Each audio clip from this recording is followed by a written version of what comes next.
más recojo a Oscar. ¡Oscar!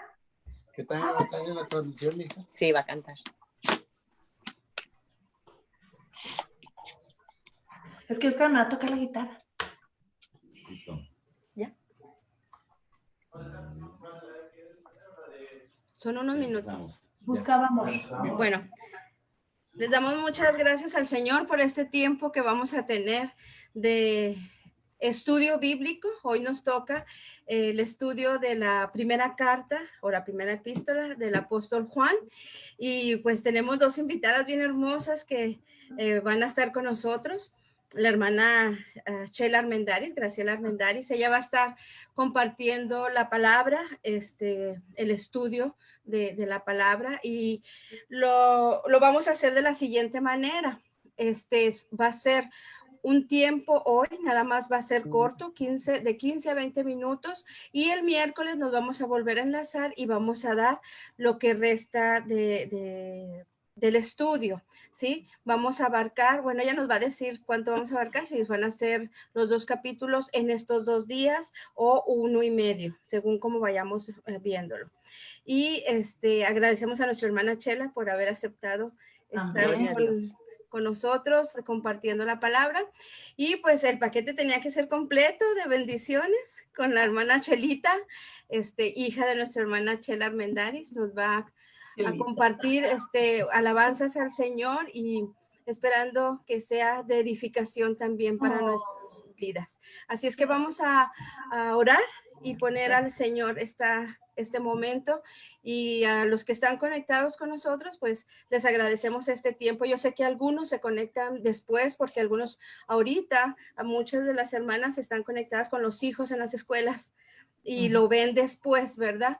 Pero yo sé que lo comparten unas con las otras para estar estudiando las cartas de Juan. Ya dimos la introducción, la segunda carta y la tercera, y vamos de lleno con la primera carta. Así es que no solamente hay hermanas conectadas de las uniones femeniles, sino también hay hermanos que se conectan en este tiempo con nosotros. Vamos a poner en las manos del Señor este tiempo. Amén. Bendito Señor, muchas gracias le damos, Padre bendito, porque nos permite este tiempo de estudio, Señor. Gracias. Gracias por la vida de mis hermanas, Señor, que van a estar participando. Bendito Señor, que su palabra llegue no solamente a nuestra mente, sino que llegue hasta nuestro corazón y trabaje de la forma, Señor, como usted ya lo tiene planeado para la vida de cada una de nosotros, de los que estaremos viendo esta transmisión. En sus benditas manos estamos. Para usted sea la honra y la gloria por siempre, Señor, y en todo lo que hacemos. En el nombre de Jesucristo lo pedimos. Amén. Amén. Es el tiempo para nuestra hermana Chelita. Ok. Voy a entonar, hermanos, que a lo mejor una alabanza que muchos no sabemos se llama Buscaba Amor. Vamos a estudiar primera de Juan. Nos habla, el apóstol del amor nos habla sobre el amor del Señor. Y en el único que podemos encontrar el amor verdadero es en nuestro Salvador Cristo Jesús, en el amor del Padre que nos lo dio, el Espíritu Santo que mora dentro de nosotros. Vamos a entonar, mi esposo me va a ayudar.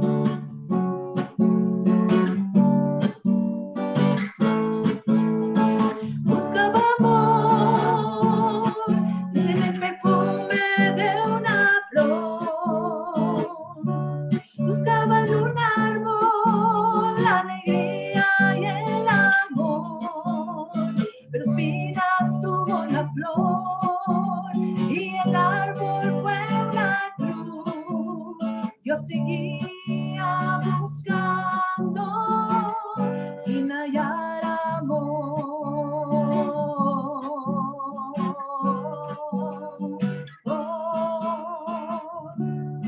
Buscaba amor en el canto de un ave. Buscaba amor en un sinfín de amistades, pero el canto me aburrió. La amistad siempre falló. Yo perdí la esperanza de encontrar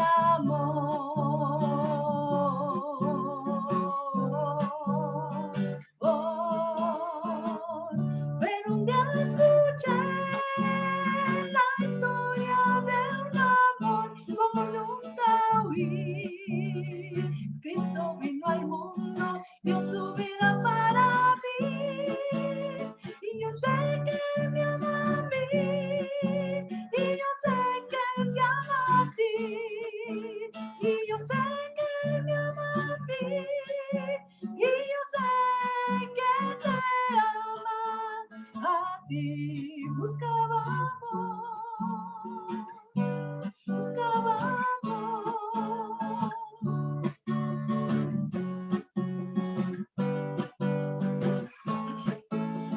Ahora yo sé lo que es el amor, no es el canto de la ave ni el aroma de una flor, es la comunión con Dios, su presencia siempre en mí. Y yo sé que Él me ama a mí, y yo sé que Él te ama a ti, y yo sé que Él me ama a mí, y yo sé que te ama a ti. Buscaba amor, buscaba amor,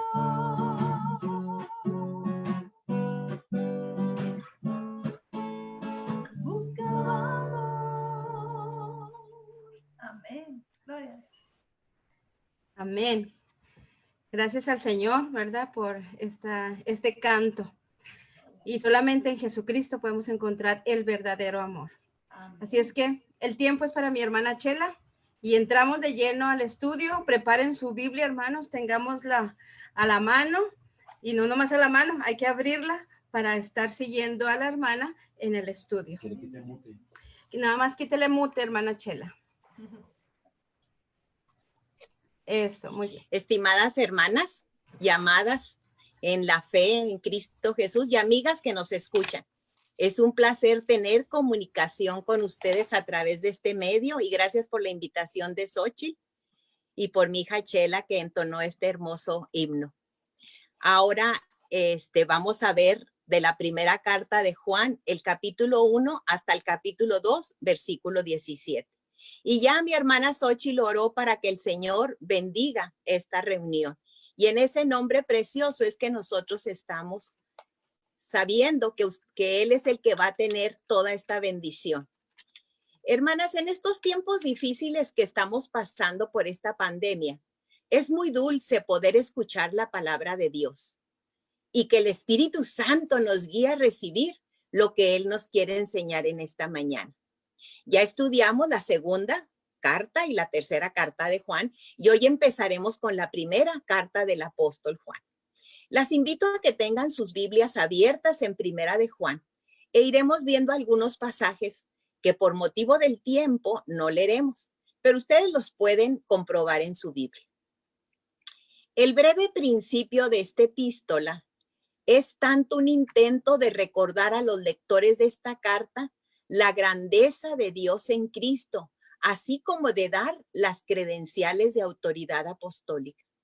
De acuerdo con el hermano John MacArthur, esta primera carta del apóstol Juan, desde el capítulo 1 hasta el capítulo 2, versículo 2, debería empezar viendo las pruebas fundamentales de doctrina, tratando una perspectiva bíblica de Cristo y una perspectiva bíblica del pecado.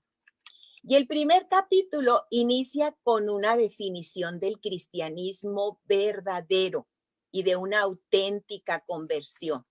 Una perspectiva bíblica de Cristo abarca los versículos del 1 al 4, donde Juan quiere recordar a sus lectores de la grandeza de Dios en Cristo. Y la primera frase del versículo 1 dice, lo que era desde el principio.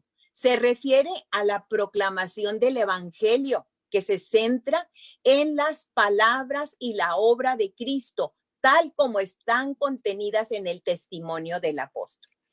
Y estos 4 versículos componen precisamente el testimonio personal más fuerte del Jesús histórico en el Nuevo Testamento.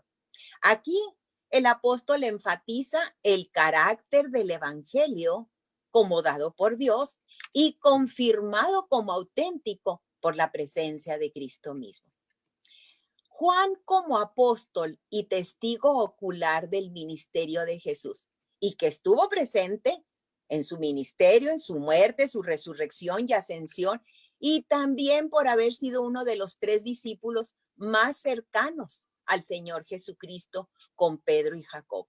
Afirma que la realidad física de que Jesucristo, el verbo de Dios que da vida, vino en la carne y vino de Dios, este es el evangelio básico y está hablando en plural. O sea, que está incluyendo a los demás discípulos, porque ellos también fueron testigos presenciales.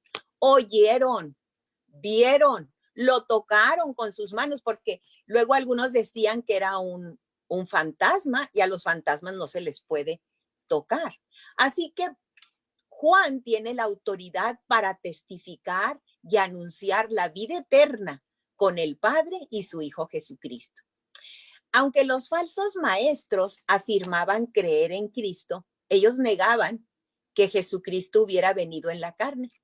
Por lo tanto, Juan se enfocó de inmediato en una afirmación rotunda y positiva de la realidad histórica de la humanidad de Jesús y la certeza del evangelio, porque la característica principal de la herejía parece ser una negación de que Cristo no había venido en carne.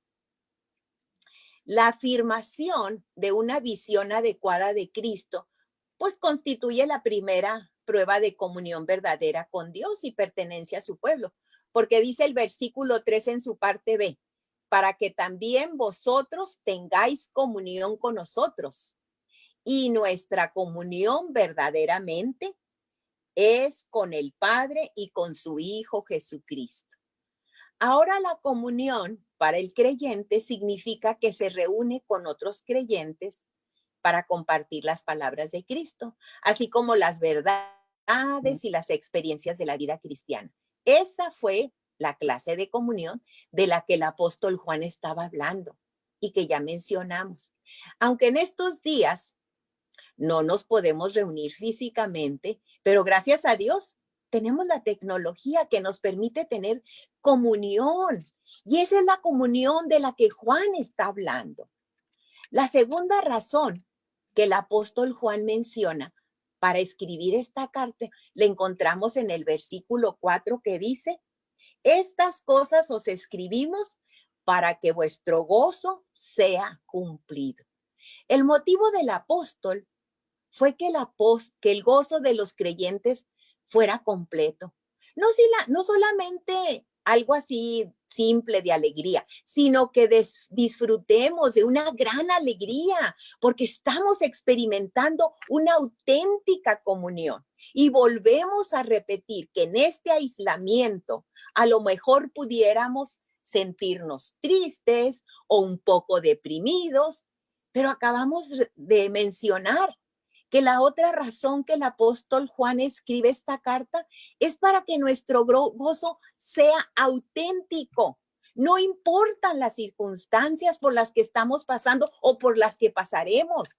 Nuestro gozo debe ser completo, porque lo estamos experimentando en esa auténtica comunión unos con otros, aunque sea a través de las redes sociales y con el Señor, a través de orar y de escudriñar su palabra y obedecerla. Pero sigamos adelante. Y ahora veamos en los versículos del 5 al 10 una perspectiva bíblica del pecado. No los vamos a leer estos pasajes, pero ustedes allí los tienen en su Biblia. Según estos versículos, Juan usa el contraste entre la luz y las tinieblas para hablar de la diferencia entre la santidad y el pecado. Igual que no hay oscuridad en la luz, no hay pecado en Dios. Por eso los cristianos debemos andar en la luz y evitar las tinieblas del pecado, con el propósito de refutar a los falsos maestros, quienes estaban negando la existencia o importancia del pecado. Juan afirma su realidad ineludible. Dice que quienes niegan la realidad del pecado solo están demostrando su falta de salvación genuina. Eso lo vemos en los versículos 6, 8 y 10. Los falsos maestros no solo andaban en pecado, sino que llegaban al extremo de negar del todo la existencia de una naturaleza pecaminosa en su vida. Si una persona nunca admite que en realidad es pecador, la salvación tampoco puede ser una realidad en su vida, porque Dios ha dicho que todos somos pecadores. Romanos 3:23 nos dice, ¿verdad? Por cuanto todos pecaron y están destituidos de la gloria de Dios. Y negar ese hecho equivale a blasfemar a Dios con calumnias que difaman su nombre. Y la afirmación de la realidad del pecado constituye la segunda prueba de comunión verdadera. Pasemos al capítulo 2, que se concentra principalmente en los deberes y privilegios de los creyentes. El versículo 1 enfatiza por qué Juan estaba escribiendo esta carta, para que no pecaran. Pero si eso llegaba a pasar, que se acordaran que Jesucristo es nuestro abogado defensor, aunque eso no nos da licencia para pecar deliberadamente. Y en el versículo 2 habla de que Él es la propiciación por nuestros pecados. Y la palabra propiciación significa apaciguamiento o satisfacción. El sacrificio de Jesús en la cruz satisfizo las demandas de la santidad de Dios para el castigo del pecado.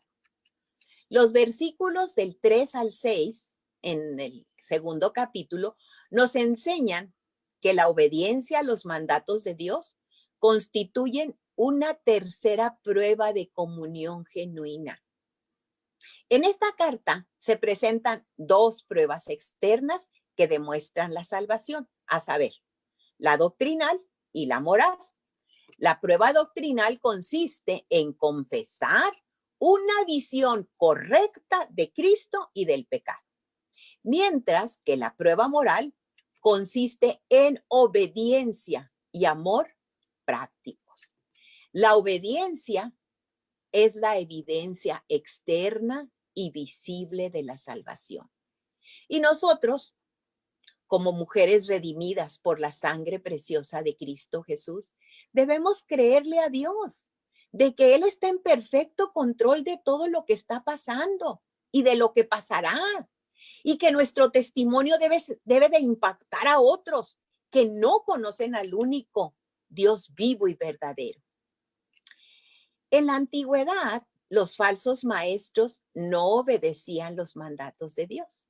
Y esta fue la demostración de que no eran salvos.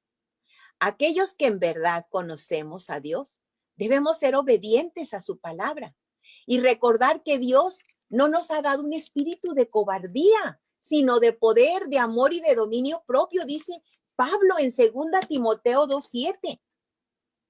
El amor a los hermanos constituye la cuarta prueba de comunión genuina. Recordemos que el enfoque primordial de la prueba moral es obediencia al mandato de amar, porque el amor es el cumplimiento de la ley. Y también es el nuevo mandamiento. Recuerdan que Cristo nos dijo, amarás a tu prójimo como a ti mismo. La iluminación verdadera conduce al amor. La luz de Dios es la luz para vivir. Así que andar en la luz es andar en amor. Los falsos maestros afirmaban poseer iluminación espiritual y un conocimiento trascendente de Dios, además de la salvación. Pero sus acciones, y en especial la falta de amor, demostraban que tales afirmaciones eran falsas. Desde el punto de vista de Dios, solo existen dos familias, los hijos de Dios y los hijos del diablo. Juan recuerda en estos versículos del 12 al 14 que como cristianos hemos sido perdonados y hemos llegado a conocer a Dios como nuestro Padre Celestial.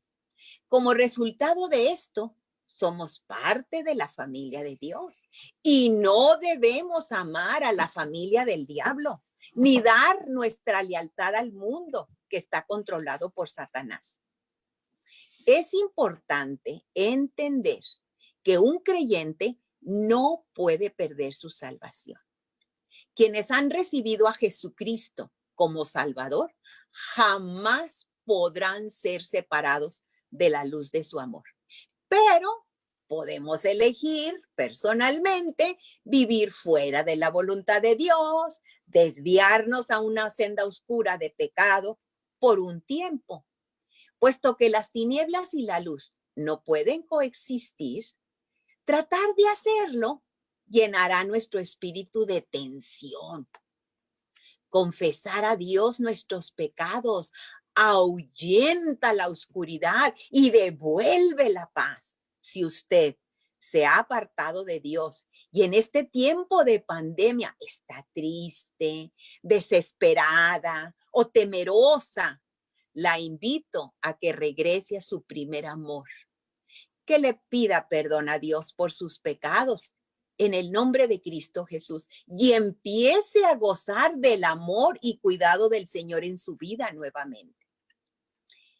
El creyente en comunión con Dios irradia paz y contentamiento.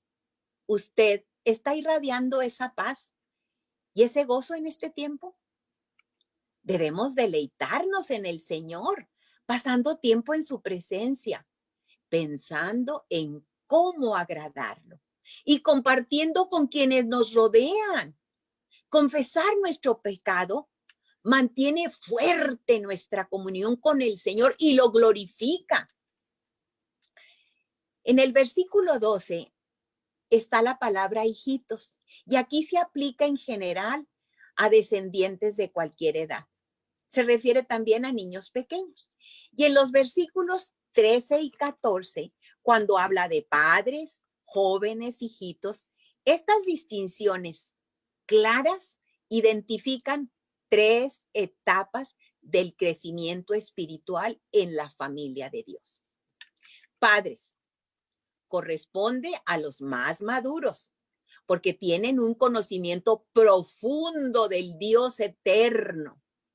El pináculo de la madurez espiritual es conocer a Dios en su plenitud, como lo dice el apóstol Pablo en Filipenses 3:10, que dice, a fin de conocerle. Jóvenes son aquellos que a pesar de no haber tenido la experiencia profunda de conocer a Dios en la palabra y en el transcurso de la vida, sí conocen la sana doctrina. Tienen fuerza contra el pecado y el error, porque la palabra de Dios está en ellos y así se oponen a las tretas del diablo, cuyos ataques ocasionan mayor daño entre los inmaduros. Dice Pablo en Efesios 4:14, para que ya no seamos niños fluctuantes, llevados de todo viento de doctrina. Los jóvenes, ellos lo han vencido, porque saben que los esfuerzos de Satanás se basan en la falsedad y en el engaño. Cuando habla de hijitos, son aquellos que solo tienen un conocimiento básico de Dios y necesitan crecer espiritualmente. Todos forman parte de la familia de Dios y manifiestan el carácter de Cristo en niveles diferentes. Estamos en un mundo donde muchos cristianos piensan que tienen comunión con Dios, pero no la tienen. Y donde muchos religiosos y aún líderes de las iglesias piensan que son verdaderos hijos de Dios, pero no lo son. En el capítulo 2, versículos 15 y 16, dice que nadie puede amar a Dios y al mismo tiempo amar al mundo. Y Juan también hace un contraste entre la vida de los hijos de Dios y la vida en el mundo. El mundo es un lugar de tinieblas y de pecado permanente e inmutable. En el versículo 11 del capítulo 2 dice, pero el que aborrece a su hermano está en tinieblas y anda en tinieblas y no sabe a dónde va porque las tinieblas le han cegado los ojos. Los que siguen la voluntad de Dios son parte de su pueblo para siempre. Mientras Dios ofrece vida eterna a sus hijos, la era presente del mundo está condenada a perdición. Y Juan nos recuerda en el versículo 17, dice, y el mundo pasa y sus deseos, pero el que hace la voluntad de Dios permanece para siempre. Y nos recuerda Juan que los deseos del mundo son contrarios a los de Dios y que no durará. Gracias por su atención, hermanos.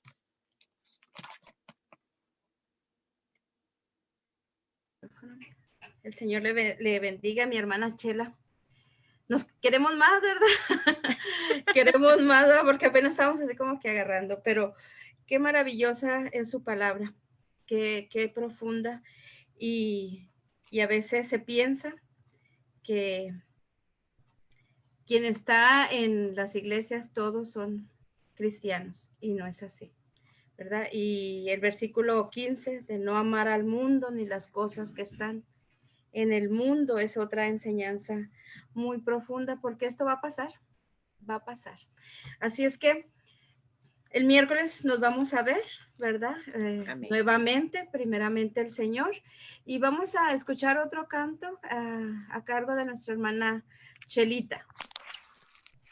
Dios los bendiga, gracias a Dios por su palabra, porque es viva y es eficaz, ¿verdad? Y nos habla, nos mueve. Voy a entonar un canto, hermanos, es la epístola del amor, ¿verdad?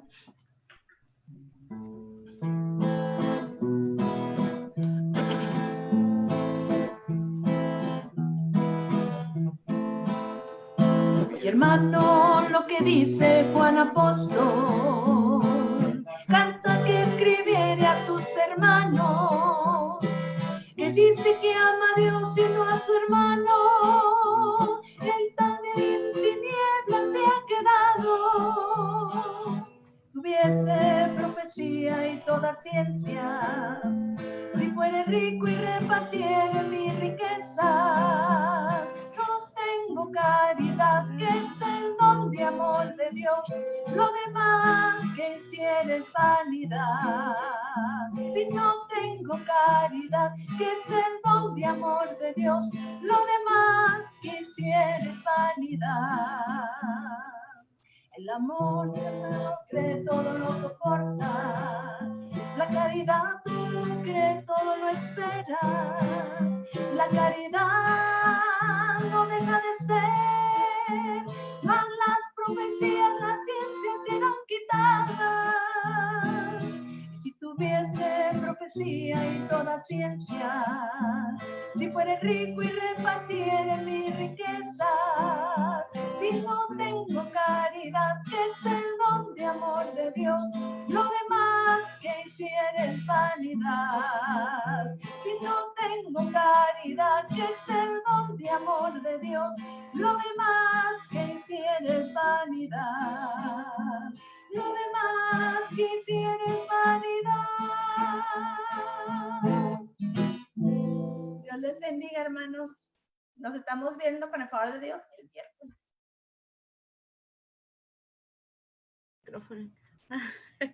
Chelita, estamos como con la hermana Chela, queremos seguir escuchándote.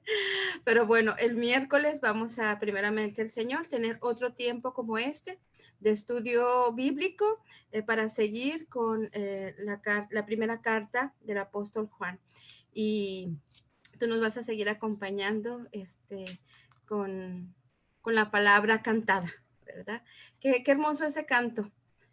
Qué hermoso ese canto y Dios permita que más adelante te tengamos como en concierto también. ¿Sí?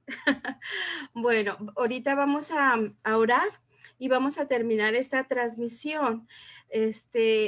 Nosotros vamos a cerrar esta transmisión porque después se va a pasar a otro formato para seguirlo compartiendo y luego nos vamos a enlazar luego, nuevamente, el pastor Nico y una servidora, y vamos a tener el tiempo de oración que tenemos los lunes, con todas las peticiones de oración que tenemos de enfermos, de nuestra congregación, de nuestros familiares, de amigos, de conocidos, y de lo que el Señor ha puesto a la iglesia para orar.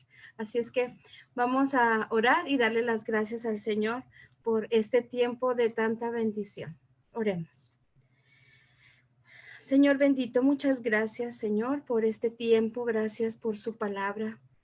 Gracias, mi Dios, porque es tan clara, Señor, que nos habla, Señor, de una manera directa, Señor, a nuestro corazón. Gracias por la disposición de mis hermanas, Señor, de compartir, Señor, este tiempo para aquellos que nos están escuchando en esta mañana. Gracias, bendito Dios, que su bendición esté con la vida de mis hermanas, con sus familias también.